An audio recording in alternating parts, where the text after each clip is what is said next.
साईं साईं ने क्या हाल कर दिया। बारिशों में पूरा सिंध, पूरा कराची डूब रहा है। साईं कुछ कर बाबा। साईं डूबने वाला है, अब भी मरने वाला है। बाबा कुछ करो साईं, साईं कुछ करो, तेरे को भुट्टो का वास्ता है। कराची वालों, चीयर्स भुट्टो।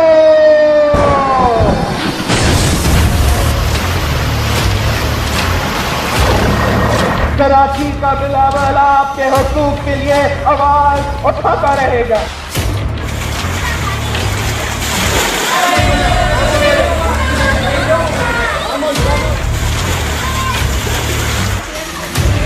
जिंदा है भुट्टो, जिंदा है, जिंदा है भुट्टो, जिंदा है।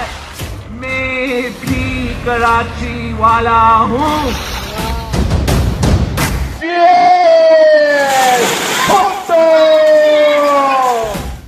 भुट्टो जिंदा था, आज भी भुट्टो जिंदा है, कल भी भुट्टो जिंदा था, आज भी भुट्टो जिंदा है, कल भी।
बहुत दुख होता है। क्या हमारा मुल्क पाकिस्तान ऐसा था? क्या हमारा कराची ऐसा था? क्या इस दिन के लिए हमने आज़ादी मांगी थी? ये सब देखें। आज मेरा ख्याल से हमारे हुक्मरानों को भी डूब मरना चाहिए। आज भी भुट्टो जिंदा